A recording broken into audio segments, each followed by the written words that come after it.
राज्यसभा के प्रश्नकाल में राज्यसभा सांसद डॉक्टर लक्ष्मीकांत वाजपेयी ने किसानों का बड़ा मुद्दा उठाया। उन्होंने केंद्रीय कृषि मंत्री शिवराज सिंह चौहान से पूछ लिया कि सीआरएम योजना की क्या स्थिति है।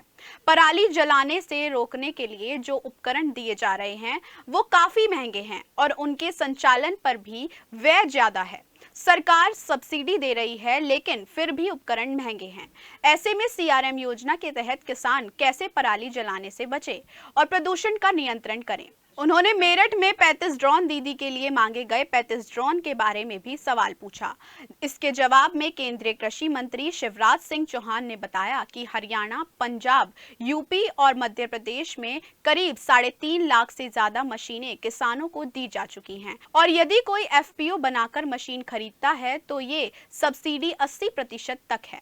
किसान कस्टम हायरिंग सेंटर से भी मशीन लेकर पराली प्रबंधन कर सकते हैं। केंद्रीय कृषि मंत्री ने यह भी बोला कि दिल्ली में धुआं बढ़ता है तो किसानों को दोषी ठहरा दिया जाता है, जो सही नहीं है। पराली जलाने की समस्या के कारण होने वाले प्रदूषण को रोकने की दृष्टि से उस संबंध में मुझे माननीय मंत्री से ये जानकारी करनी है कि सीआरएम योजना के अंतर्गत आवश्यक उपकरण महंगे हैं और उनका संचालन व्यय भी बहुत अधिक है और उसके कारण किसानों के लिए व्यय साध्य नहीं है।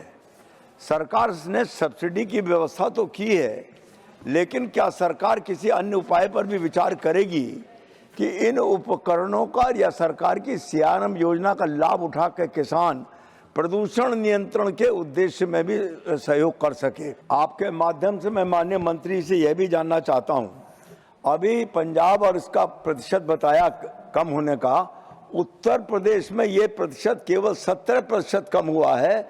उसके लिए क्या विशेष प्रबंध करेंगे? नंबर 1।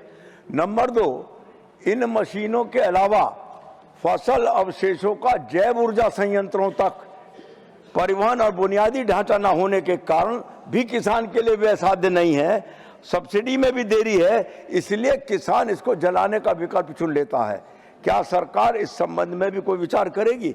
एक बात और मैं कहना चाहता हूं कि उत्तर प्रदेश में 70% की कमी कुल क्यों आई है, इस संबंध में भी अगर सरकार अवगत कराएगी तो अच्छा होगा।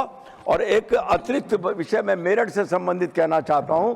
मैंने मेरठ के लिए अतिरिक्त ड्रोन की मांग की थी और ड्रोन के माध्यम से ड्रोन दीदी अधिक बने, तो मैं माननीय मंत्री से यह भी जानना चाहूंगा, क्या मेरठ के लिए जो 35 ड्रोन की मांग हमने की थी, क्या उनके भी उपलब्ध होने की स्थिति बन सकेगी?